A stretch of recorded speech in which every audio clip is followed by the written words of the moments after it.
ಆಕಾಶವಾಣಿ ವಾರ್ತೆಗಳು ಓದುತ್ತಿರುವವರು ಕೆವೈ ಭಾರತಿ. ಮುಖ್ಯಾಂಶಗಳು. ಅಸ್ಸಾಂನಲ್ಲಿಂದು ತುರ್ತು ವಿಮಾನ ಭೂಸ್ಪರ್ಶ ಸೌಲಭ್ಯ ಉದ್ಘಾಟಿಸಿದ ಪ್ರಧಾನಿ ನರೇಂದ್ರ ಮೋದಿ. ನವದೆಹಲಿಯಲ್ಲಿ ಇದೇ 16ರಿಂದ 5 ದಿನಗಳ ಕಾಲ ಇಂಡಿಯಾ ಎಐ ಇಂಪ್ಯಾಕ್ಟ್ ಶೃಂಗಸಭೆ. ಪುಲ್ವಾಮಾ ದಾಳಿಯಲ್ಲಿ ಹುತಾತ್ಮರಾದ ವೀರಯೋಧರಿಗೆ ಗಣ್ಯರಿಂದ ಗೌರವ ನಮನ. ಹಾಗೂ ಐಸಿಸಿ ಟಿ20 ವಿಶ್ವಕಪ್ ಕ್ರಿಕೆಟ್, ಒಮನ್ಗೆ 236 ರನ್ಗಳ ಬೃಹತ್ ಗುರಿ ನೀಡಿದ ಐರ್ಲೆಂಡ್. ವಾರ್ತೆಗಳ ವಿವರ. ಅಸ್ಸಾಂನ ದಿಬ್ರುಗಢ ಜಿಲ್ಲೆಯ ರಾಷ್ಟ್ರೀಯ ಹೆದ್ದಾರಿಯಲ್ಲಿ ಅಭಿವೃದ್ಧಿಪಡಿಸಲಾದ ಮೋರನ್ ಬೈಪಾಸ್ನಲ್ಲಿರುವ ತುರ್ತು ವಿಮಾನ ಭೂಸ್ಪರ್ಶ ಸೌಲಭ್ಯವನ್ನು ಪ್ರಧಾನಿ ನರೇಂದ್ರ ಮೋದಿ ಇಂದು ಉದ್ಘಾಟಿಸಿದರು. ಅಸ್ಸಾಂಗೆ 1 ದಿನದ ಭೇಟಿ ನೀಡಿರುವ ಅವರು ಇಂದು ಬೆಳಗ್ಗೆ ಮೋರನ್ ಬೈಪಾಸ್ನಲ್ಲಿರುವ ತುರ್ತು ಭೂಸ್ಪರ್ಶ ಸೌಲಭ್ಯದಲ್ಲಿ ವಿಶೇಷ ವಿಮಾನದಲ್ಲಿ ಬಂದಿಳಿದರು. ಬಳಿಕ ಅವರು ಸುಖೋಯ್ ಸು-30 MKI, ರಫೇಲ್, AN-31, ತೇಜಸ್, ಅತ್ಯಾಧುನಿಕ ಲಘು ಹೆಲಿಕಾಪ್ಟರ್ಗಳು ಸೇರಿದಂತೆ ಯುದ್ಧ ವಿಮಾನಗಳು, ಸಾರಿಗೆ ವಿಮಾನಗಳು ಮತ್ತು ಹೆಲಿಕಾಪ್ಟರ್ಗಳ ವೈಮಾನಿಕ ಪ್ರದರ್ಶನವನ್ನು ವೀಕ್ಷಿಸಿದರು. ತುರ್ತು ಸಂದರ್ಭಗಳಲ್ಲಿ ಮಿಲಿಟರಿ ಮತ್ತು ನಾಗರಿಕ ವಿಮಾನಗಳ ಲ್ಯಾಂಡಿಂಗ್ ಹಾಗೂ ಟೇಕಾಫ್ಗಾಗಿ ಭಾರತೀಯ ವಾಯುಪಡೆಯ ಸಮನ್ವಯದಿಂದ ವಿನ್ಯಾಸಗೊಳಿಸಲಾದ ಮತ್ತು ಈಶಾನ್ಯ ಭಾರತದಲ್ಲಿ ನಿರ್ಮಿಸಲಾದ ಮೊದಲ ತುರ್ತು ವಿಮಾನ ಭೂಸ್ಪರ್ಶ ಸೌಲಭ್ಯ ಇದಾಗಿದೆ. ಇಂದು ಮಧ್ಯಾಹ್ನ ಪ್ರಧಾನಿಯವರು ಗುವಾಹತಿಯಲ್ಲಿ 5,450 ಕೋಟಿ ರೂಪಾಯಿಗೂ ಹೆಚ್ಚು ಮೌಲ್ಯದ ವಿವಿಧ ಯೋಜನೆಗಳಿಗೆ ಚಾಲನೆ ನೀಡಲಿದ್ದಾರೆ. ಬ್ರಹ್ಮಪುತ್ರ ನದಿಗೆ ಅಡ್ಡಲಾಗಿ ಗುವಾಹತಿ ಮತ್ತು ಉತ್ತರ ಗುವಾಹತಿಯನ್ನು ಸಂಪರ್ಕಿಸುವ ಕುಮಾರ್ ಭಾಸ್ಕರ್ ವರ್ಮಾ ಸೇತುವೆಯನ್ನು ಪ್ರಧಾನಿ ಉದ್ಘಾಟಿಸಲಿದ್ದಾರೆ. 3,000 ಕೋಟಿ ರೂಪಾಯಿ ವೆಚ್ಚದಲ್ಲಿ ಈ ಸೇತುವೆಯನ್ನು ನಿರ್ಮಿಸಲಾಗಿದೆ. ಬಳಿಕ ಅವರು ಕಾಮರೂಪ ಜಿಲ್ಲೆ ಅಮೀನ್ಗಾಂವ್ ಸಮೀಪದ ಲಲಿತ್ ಘಾಟ್ಗೆ ತೆರಳಿ ಐಐಎಂ ಗುವಾಹತಿಯ ತಾತ್ಕಾಲಿಕ ಕ್ಯಾಂಪಸ್ ಮತ್ತು ಈಶಾನ್ಯ ಪ್ರದೇಶಕ್ಕಾಗಿ ರಾಷ್ಟ್ರೀಯ ದತ್ತಾಂಶ ಕೇಂದ್ರಕ್ಕೆ ವರ್ಚುವಲ್ ಮೂಲಕ ಶಂಕುಸ್ಥಾಪನೆ ನೆರವೇರಿಸಲಿದ್ದಾರೆ. ಇದೇ ವೇಳೆ ಪ್ರಧಾನಮಂತ್ರಿ ನರೇಂದ್ರ ಮೋದಿ ಅವರು ಚಂಡೀಗಢದ ಸೆಕ್ಟರ್ 43ರಲ್ಲಿ ಪ್ರಧಾನಮಂತ್ರಿ ಇ-ಬಸ್ ಸೇವಾ ಯೋಜನೆಯಡಿ ಹೊಸ ಎಲೆಕ್ಟ್ರಿಕ್ ಬಸ್ಗಳಿಗೆ ವರ್ಚುವಲ್ ಮೂಲಕ ಚಾಲನೆ ನೀಡಲಿದ್ದಾರೆ. ಪಿಎಂ ಇ-ಬಸ್ ಸೇವಾ ಯೋಜನೆಯು 2023ರ ಆಗಸ್ಟ್ನಲ್ಲಿ ಪ್ರಾರಂಭವಾದ ಕೇಂದ್ರ ಸರ್ಕಾರದ ಉಪಕ್ರಮವಾಗಿದ್ದು, ಸಾರ್ವಜನಿಕ ಖಾಸಗಿ ಸಹಭಾಗಿತ್ವ ಮಾದರಿಯ ಮೂಲಕ 169 ನಗರಗಳಲ್ಲಿ 10,000 ಎಲೆಕ್ಟ್ರಿಕ್ ಬಸ್ಗಳನ್ನು ನಿಯೋಜಿಸಲು ಉದ್ದೇಶಿಸಿದೆ. ಒಟ್ಟು 57,613 ಕೋಟಿ ರೂಪಾಯಿ ವೆಚ್ಚದೊಂದಿಗೆ ಈ ಯೋಜನೆಯು ಹಸಿರು ನಗರ ಚಲನಶೀಲತೆಯನ್ನು ಹೆಚ್ಚಿಸುವ ಗುರಿ ಹೊಂದಿದ್ದು, ಸಂಘಟಿತ ಬಸ್ ಸೇವೆಗಳ ಕೊರತೆ ಇರುವ ನಗರಗಳ ಮೇಲೆ ಕೇಂದ್ರೀಕರಿಸುತ್ತದೆ ಮತ್ತು ಡಿಪೋ ಮೂಲಸೌಕರ್ಯ ಅಭಿವೃದ್ಧಿಯನ್ನು ಒಳಗೊಂಡಿದೆ. ನವದೆಹಲಿಯಲ್ಲಿ ಈ ತಿಂಗಳ 16ರಿಂದ 20ರವರೆಗೆ ನಡೆಯಲಿರುವ ಇಂಡಿಯಾ ಎಐ ಇಂಪ್ಯಾಕ್ಟ್ ಶೃಂಗಸಭೆ 2026ರಲ್ಲಿ ಪ್ರಮುಖ ವಿಶ್ವ ನಾಯಕರು ಭಾಗವಹಿಸಲಿದ್ದಾರೆ. ಶೃಂಗಸಭೆಯಲ್ಲಿ ಫ್ರಾನ್ಸ್ ಅಧ್ಯಕ್ಷ ಎಮ್ಯಾನ್ಯುಯಲ್ ಮ್ಯಾಕ್ರನ್, ಬ್ರೆಜಿಲ್ ಅಧ್ಯಕ್ಷ ಲೂಯಿಸ್ ಇನಾಸಿಯೋ ಲುಲಾ ಡ ಸಿಲ್ವಾ ಮತ್ತು ಗ್ರೀಸ್ ಪ್ರಧಾನಿ ಕಿರಿಯಾಕೋಸ್ ಮಿಟ್ಸೋಟಾಕಿಸ್ ಭಾಗವಹಿಸಲಿದ್ದಾರೆ ಎಂದು ವಿದೇಶಾಂಗ ಸಚಿವಾಲಯ ತಿಳಿಸಿದೆ. ಪ್ರಧಾನಿ ನರೇಂದ್ರ ಮೋದಿಯವರ ಆಹ್ವಾನದ ಮೇರೆಗೆ ಇತರ ಹಲವಾರು ನಾಯಕರು ಸಹ ಶೃಂಗಸಭೆಯಲ್ಲಿ ಭಾಗವಹಿಸಲಿದ್ದಾರೆ.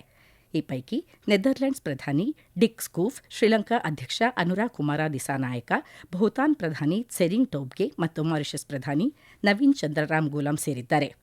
ಅಲ್ಲದೆ ಶೃಂಗಸಭೆಯಲ್ಲಿ ಸ್ಪೇನ್ ಅಧ್ಯಕ್ಷ ಪೆಡ್ರೋ ಸ್ಯಾಂಟೆಸ್, ಪೆರೆಸ್ ಕ್ಯಾಸ್ಟಿಜಾನ್, ಅಬುಧಾಬಿಯ ರಾಜಕುಮಾರ ಶೇಖ್ ಖಲೀದ್ ಬಿನ್ ಮಹಮ್ಮದ್, ಕ್ರೊಯೇಷಿಯಾ ಪ್ರಧಾನಿ ಆಂಡ್ರೆಸ್ ಫೆಂಕ್ಟೊವಿಕ್, ಎಸ್ಟೋನಿಯಾ ಅಧ್ಯಕ್ಷ ಅಲರ್ ಕರಿಸ್, ಫಿನ್ಲೆಂಡ್ ಪ್ರಧಾನಿ ಪೆಟ್ಟರಿ ಓರ್ಪೋ, ಕಜಾಕಿಸ್ತಾನ್ ಪ್ರಧಾನಿ ಓಲ್ಸಾಸ್ ಬೆಕ್ಟೆನೋವ್, ಲಿಕ್ಟೆನ್ಸ್ಟೈನ್ ರಾಜಕುಮಾರ ಅಲೋಯಿಸ್, ಸ್ಲೋವಾಕಿಯಾ ಅಧ್ಯಕ್ಷ ಪೀಟರ್ ಪಿಲ್ಲೆಗಿಂಡ್ರಿ, ಸ್ವಿಟ್ಜರ್ಲೆಂಡ್ ಅಧ್ಯಕ್ಷ ಗೈ ಪಾರ್ಮೆಲಿನ್, ಬೊಲಿವಿಯಾ ಉಪಾಧ್ಯಕ್ಷ ಎಡ್ಮಂಡ್ ಲಾರಾ ಮೊಂಟಾನೋ, ಗಯಾನಾ ಉಪಾಧ್ಯಕ್ಷ ಭರತ್ ಜಗದಿಯೋ, ಸರ್ಬಿಯಾ ಉಪಾಧ್ಯಕ್ಷ ಅಲೆಕ್ಸಾಂಡರ್ ಒಸಿಕ್ ಮತ್ತು ಸೀಶೆಲ್ಸ್ ಉಪಾಧ್ಯಕ್ಷ ಸೆಬಾಸ್ಟಿಯನ್ ಪಿಳ್ಳೆ ಪಾಲ್ಗೊಳ್ಳಲಿದ್ದಾರೆ. ಇದೇ ವೇಳೆ 45ಕ್ಕೂ ಹೆಚ್ಚು ದೇಶಗಳ ನಿಯೋಗಗಳು ಶೃಂಗಸಭೆಯಲ್ಲಿ ಭಾಗವಹಿಸಲಿವೆ. ವಿಶ್ವಸಂಸ್ಥೆಯ ಪ್ರಧಾನ ಕಾರ್ಯದರ್ಶಿ ಮತ್ತು ಹಲವಾರು ಅಂತಾರಾಷ್ಟ್ರೀಯ ಸಂಸ್ಥೆಗಳ ಹಿರಿಯ ಅಧಿಕಾರಿಗಳು ಸಹ ಚರ್ಚೆಗಳಲ್ಲಿ ಭಾಗವಹಿಸಲಿದ್ದಾರೆ ಎಂದು ವಿದೇಶಾಂಗ ಸಚಿವಾಲಯ ತಿಳಿಸಿದೆ. 2019ರ ಪುಲ್ವಾಮಾ ದಾಳಿಯಲ್ಲಿ ಪ್ರಾಣಾರ್ಪಣೆ ಮಾಡಿದ ವೀರ ಯೋಧರಿಗೆ ಉಪರಾಷ್ಟ್ರಪತಿ ಸಿಪಿ ರಾಧಾಕೃಷ್ಣನ್, ಪ್ರಧಾನಿ ನರೇಂದ್ರ ಮೋದಿ, ವಿದೇಶಾಂಗ ಸಚಿವ ಡಾ ಎಸ್ ಜೈಶಂಕರ್, ಕಾಂಗ್ರೆಸ್ ಅಧ್ಯಕ್ಷ ಮಲ್ಲಿಕಾರ್ಜುನ ಖರ್ಗೆ, ಲೋಕಸಭೆಯಲ್ಲಿನ ವಿರೋಧ ಪಕ್ಷ ನಾಯಕ ರಾಹುಲ್ ಗಾಂಧಿ ಸೇರಿದಂತೆ ಅನೇಕ ಗಣ್ಯರು ಗೌರವ ನಮನ ಸಲ್ಲಿಸಿದ್ದಾರೆ. ಸಾಮಾಜಿಕ ಜಾಲತಾಣದಲ್ಲಿ ಉಪರಾಷ್ಟ್ರಪತಿ ಸಿಪಿ ರಾಧಾಕೃಷ್ಣನ್, ಹುತಾತ್ಮ ಯೋಧರ ಅತ್ಯುನ್ನತ ತ್ಯಾಗವು ದೇಶದ ನೆನಪಿನಲ್ಲಿ ಶಾಶ್ವತವಾಗಿ ಉಳಿಯುತ್ತದೆ. ಅವರ ತ್ಯಾಗ ಪ್ರತಿಯೊಬ್ಬ ಭಾರತೀಯನೂ ಬಲಿಷ್ಠ ಮತ್ತು ಸುರಕ್ಷಿತ ಭಾರತ ನಿರ್ಮಿಸುವತ್ತ ಶ್ರಮಿಸಲು ನಿರಂತರವಾಗಿ ಪ್ರೇರೇಪಿಸುತ್ತದೆ ಎಂದು ಹೇಳಿದ್ದಾರೆ. ಈ ಯೋಧರ ಸಂಕಲ್ಪ, ಸಮರ್ಪಣೆ ಮತ್ತು ರಾಷ್ಟ್ರಕ್ಕೆ ಅವರು ನೀಡಿರುವ ಸೇವೆ ನಮ್ಮ ಸಾಮೂಹಿಕ ಪ್ರಜ್ಞೆಯಲ್ಲಿ ಶಾಶ್ವತವಾಗಿ ಉಳಿಯುತ್ತದೆ. ಅವರು ತೋರಿದ ಶೌರ್ಯದಿಂದ ಪ್ರತಿಯೊಬ್ಬ ಭಾರತೀಯನೂ ಶಕ್ತಿ ಪಡೆಯುತ್ತಾನೆ ಎಂದು ಸಾಮಾಜಿಕ ಜಾಲತಾಣದಲ್ಲಿ ಪ್ರಧಾನಿ ನರೇಂದ್ರ ಮೋದಿ ಹೇಳಿದ್ದಾರೆ.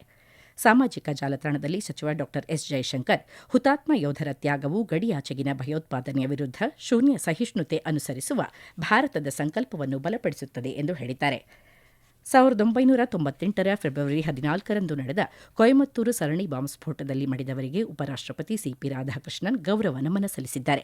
ಸಾಮಾಜಿಕ ಜಾಲತಾಣದಲ್ಲಿ ಅವರು, ಈ ಘಟನೆಯು ಭಾರತದ ಇತಿಹಾಸದಲ್ಲಿ ದುಃಖದ ಅಧ್ಯಾಯವಾಗಿದೆ. ಇದು ಲೆಕ್ಕವಿಲ್ಲದಷ್ಟು ಕುಟುಂಬಗಳ ಮೇಲೆ ಆಳವಾದ ಗಾಯವನ್ನು ಉಂಟುಮಾಡಿದೆ ಎಂದು ಹೇಳಿದ್ದಾರೆ. ಈ ಸರಣಿ ಬಾಂಬ್ ಸ್ಫೋಟದ ಪೈಕಿ ಒಂದರಲ್ಲಿ ತಾವು ಕೂದಲೆಳೆಯ ಅಂತರದಲ್ಲಿ ಪಾರಾಗಿದ್ದೇವೆ ಎಂದು ತಿಳಿಸಿರುವ ಅವರು, ಗಾಯಾಳುಗಳನ್ನು ರಕ್ಷಿಸಲು ಹೆಣಗಾಡುವ ಮತ್ತು ತೀವ್ರವಾಗಿ ಗಾಯಗೊಂಡವರನ್ನು ಆಸ್ಪತ್ರೆಗಳಿಗೆ ಸಾಗಿಸುವ ಆ ಭಯಾನಕ ಕ್ಷಣಗಳು ತಮ್ಮ ಜೀವನದ ಅತ್ಯಂತ ನೋವಿನ ಅವಧಿಯಾಗಿದೆ ಎಂದು ಹೇಳಿದ್ದಾರೆ. ಭಯೋತ್ಪಾದನೆಯ ವಿರುದ್ಧ ಒಗ್ಗಟ್ಟಿನಿಂದ ನಿಲ್ಲುವ ಹಾಗೂ ಶಾಂತಿ, ಸಾಮರಸ್ಯ ಮತ್ತು ರಾಷ್ಟ್ರೀಯ ಸಮಗ್ರತೆಯನ್ನು ಎತ್ತಿ ಹಿಡಿಯುವ ಸಾಮೂಹಿಕ ಸಂಕಲ್ಪವನ್ನು ಪುನರುಚ್ಚರಿಸುವಂತೆ ಉಪರಾಷ್ಟಪತಿ ಸಿಪಿ ರಾಧಾಕೃಷ್ಣನ್ ನಾಗರಿಕರನ್ನು ಒತ್ತಾಯಿಸಿದ್ದಾರೆ. ಈ ವಾರ್ತೆಗಳನ್ನು ಆಕಾಶವಾಣಿಯಿಂದ ಕೇಳುತ್ತಿದ್ದೀರಿ.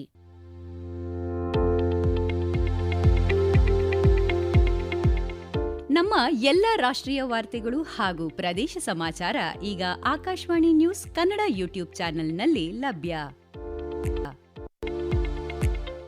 ನಮ್ಮ ಎಕ್ಸ್ ಖಾತೆ ಮತ್ತು ಇನ್ಸ್ಟಾಗ್ರಾಂ ಖಾತೆ ಆಕಾಶವಾಣಿ ನ್ಯೂಸ್ ಕನ್ನಡ. ಹೆಚ್ಚಿನ ಮಾಹಿತಿಗಾಗಿ ನಮ್ಮ ಫೇಸ್ಬುಕ್ ಖಾತೆ ಆಕಾಶವಾಣಿ ವಾರ್ತೆ ಕನ್ನಡವನ್ನು ಅನುಸರಿಸಿ. ಮಾಹಿತಿಗಳ ಹೂರಣ, ವಾರದ ಕಾರ್ಯಕ್ರಮ, ಪ್ರಚಲಿತ ವಿದ್ಯಮಾನ ಪ್ರತಿ ಬುಧವಾರ ರಾತ್ರಿ 9:15 ಕೇಂದ್ರ ವಿಜ್ಞಾನ ಮತ್ತು ತಂತ್ರಜ್ಞಾನ ರಾಜ್ಯ ಸಚಿವ ಡಾ ಜಿತೇಂದ್ರ ಸಿಂಗ್ ಇಂದು ಚೆನ್ನೈನಲ್ಲಿ ಸಂಶೋಧನಾ ಉದ್ಯಮ, ನವೋದ್ಯಮ ಮತ್ತು ಉದ್ಯಮಶೀಲತಾ ಸಮಾವೇಶವನ್ನು ಉದ್ಘಾಟಿಸಲಿದ್ದಾರೆ.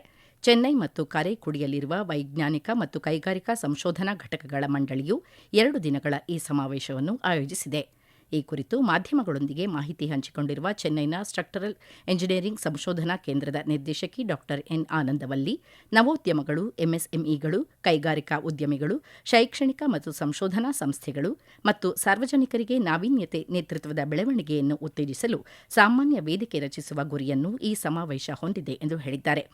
ರಚನಾತ್ಮಕ ಸಹಯೋಗವನ್ನು ಬಲಪಡಿಸಲು ಸಮಾವೇಶದ ಸಮಯದಲ್ಲಿ ಸಿಎಸ್ಐಆರ್ ಮತ್ತು ಶೈಕ್ಷಣಿಕ ಸಂಸ್ಥೆಗಳು ಹಾಗೂ ಅವುಗಳ ಇನ್ಕ್ಯುಬೇಷನ್ ಕೇಂದ್ರಗಳ ನಡುವೆ ತಿಳಿವಳಿಕೆ ಒಪ್ಪಂದವೊಂದನ್ನು ವಿನಿಮಯ ಮಾಡಿಕೊಳ್ಳಲಾಗುವುದು. 100ಕ್ಕೂ ಹೆಚ್ಚು ಪ್ರದರ್ಶಕರು ಸಮಾವೇಶದಲ್ಲಿ ಭಾಗವಹಿಸುವ ನಿರೀಕ್ಷೆಯಿದೆ ಎಂದು ಅವರು ಮಾಹಿತಿ ನೀಡಿದ್ದಾರೆ. ಅಮೆರಿಕದ ಉತ್ತರ ಕೊಲೊರಾಡೋ ಸಮೀಪ ಚಿಕ್ಕ ವಿಮಾನವೊಂದು ಪತನಗೊಂಡಿದ್ದು 4 ಪ್ರಯಾಣಿಕರು ಮೃತಪಟ್ಟಿದ್ದಾರೆ. 6 ಆಸನಗಳ ಟರ್ಬೋ ಪ್ರೂಫ್ ಎಪಿಕ್ E1000 ವಿಮಾನದಲ್ಲಿ 4 ಪ್ರಯಾಣಿಸುತ್ತಿದ್ದರು. ಪರ್ವತ ಪ್ರದೇಶದಲ್ಲಿ ಸಂಚರಿಸುತ್ತಿದ್ದ ಸಮಯದಲ್ಲಿ ವಿಮಾನ ಅಪಘಾತಕ್ಕೀಡಾಗಿದೆ. ಫೆಡರಲ್ ಏವಿಯೇಷನ್ ಅಡ್ಮಿನಿಸ್ಟ್ರೇಷನ್ ಎಫ್ಎಎ ಮತ್ತು ಅಮೆರಿಕದ ರಾಷ್ಟ್ರೀಯ ಸಾರಿಗೆ ಸುರಕ್ಷತಾ ಮಂಡಳಿ ಘಟನೆ ಕುರಿತು ತನಿಖೆ ಆರಂಭಿಸಿದೆ ಎಂದು ಅಧಿಕಾರಿಗಳು ಮಾಹಿತಿ ನೀಡಿದ್ದಾರೆ. ಕೊಲಂಬೋದ ಸಿನ್ಹಳೀಸ್ ಸ್ಪೋರ್ಟ್ಸ್ ಕ್ಲಬ್ ಕ್ರೀಡಾಂಗಣದಲ್ಲಿಂದು ನಡೆಯುತ್ತಿರುವ ಐಸಿಸಿ ಟಿ20 ವಿಶ್ವಕಪ್ ಕ್ರಿಕೆಟ್ 2026ರ ಬಿ ಗುಂಪಿನ 22ನೇ ಪಂದ್ಯದಲ್ಲಿ ಐರ್ಲೆಂಡ್ ಮತ್ತು ಒಮನ್ ತಂಡಗಳು ಮುಖಾಮುಖಿಯಾಗಿವೆ. ಟಾಸ್ ಗೆದ್ದ ಒಮನ್ ತಂಡ ಫೀಲ್ಡಿಂಗ್ ಆಯ್ಕೆ ಮಾಡಿಕೊಂಡಿತು. ಮೊದಲು ಬ್ಯಾಟ್ ಮಾಡಿದ ಐರ್ಲೆಂಡ್ ನಿಗದಿತ 20 ಓವರ್ಗಳಲ್ಲಿ 5 ವಿಕೆಟ್ ನಷ್ಟಕ್ಕೆ 235 ರನ್ ಗಳಿಸಿತು. 236 ರನ್ಗಳ ಗೆಲುವಿನ ಗುರಿ ಬೆನ್ನತ್ತಿರುವ ಒಮನ್ ಇತ್ತೀಚಿನ ವರದಿ ಬಂದಾಗ 1.1 ಓವರ್ನಲ್ಲಿ ವಿಕೆಟ್ ನಷ್ಟವಿಲ್ಲದೆ 17 ರನ್ ಗಳಿಸಿ ಆಡುತ್ತಿದೆ. ಕೋಲ್ಕತ್ತಾದ ಈಡನ್ ಗಾರ್ಡನ್ಸ್ ಕ್ರೀಡಾಂಗಣದಲ್ಲಿ ಇಂದು ನಡೆಯಲಿರುವ ಸಿ ಗುಂಪಿನ 23ನೇ ಪಂದ್ಯದಲ್ಲಿ ಇಂಗ್ಲೆಂಡ್ ಮತ್ತು ಸ್ಕಾಟ್ಲೆಂಡ್ ತಂಡಗಳು ಸೆಣಸಾಟ ನಡೆಸಲಿವೆ. ಪಂದ್ಯ ಅಪರಾಹ್ನ 3 ಗಂಟೆಗೆ ಆರಂಭವಾಗಲಿದೆ. ಅಹಮದಾಬಾದ್ನ ನರೇಂದ್ರ ಮೋದಿ ಕ್ರೀಡಾಂಗಣದಲ್ಲಿಂದು ನಡೆಯಲಿರುವ ಡಿ ಗುಂಪಿನ 24ನೇ ಪಂದ್ಯದಲ್ಲಿ ನ್ಯೂಜಿಲೆಂಡ್ ಮತ್ತು ದಕ್ಷಿಣ ಆಫ್ರಿಕಾ ತಂಡಗಳು ಮುಖಾಮುಖಿಯಾಗಲಿವೆ. ಪಂದ್ಯ ರಾತ್ರಿ 7 ಗಂಟೆಗೆ ಆರಂಭವಾಗಲಿದೆ. 2026ರ ಅಬುಧಾಬಿ ಓಪನ್ ಮಾಸ್ಟರ್ಸ್ ಗೇಮ್ಸ್ನ ಪುರುಷರ ಹ್ಯಾಮರ್ ಥ್ರೋ ವಿಭಾಗದಲ್ಲಿ ಭಾರತೀಯ ಕ್ರೀಡಾಪಟುಗಳು ಅದ್ಭುತ ಪ್ರದರ್ಶನ ನೀಡಿದ್ದಾರೆ. ಹಿರಿಯರ ಅಥ್ಲೀಟ್ಸ್ ವಿಭಾಗದಲ್ಲಿ ಕಿಶೋರ್ ಕುಮಾರ ಚಂದ್ರಿರಾ ಮೋಗನ್ ಚಿನ್ನ ಮತ್ತು ಮೊಹಮ್ಮದ್ ಅನ್ಸಾರ್ ಕಂಚಿನ ಪದಕ ಗೆದ್ದರು. ಕಿಶೋರ್ ಕುಮಾರ್ 37.92 ಮೀಟರ್ ದೂರ ಎಸೆದು ಅಗ್ರಸ್ಥಾನ ಪಡೆದರು. ಮೊಹಮ್ಮದ್ ಅನ್ಸಾರ್ 3ನೇ ಸ್ಥಾನಕ್ಕೆ ತೃಪ್ತರಾದರು. ಈಗ ಕೊನೆಯಲ್ಲಿ ಮತ್ತೊಮ್ಮೆ ವಾರ್ತೆಗಳ ಮುಖ್ಯಾಂಶಗಳು. ಅಸ್ಸಾಂನಲ್ಲಿಂದು ತುರ್ತು ವಿಮಾನ ಭೂಸ್ಪರ್ಶ ಸೌಲಭ್ಯ ಉದ್ಘಾಟಿಸಿದ ಪ್ರಧಾನಿ ನರೇಂದ್ರ ಮೋದಿ.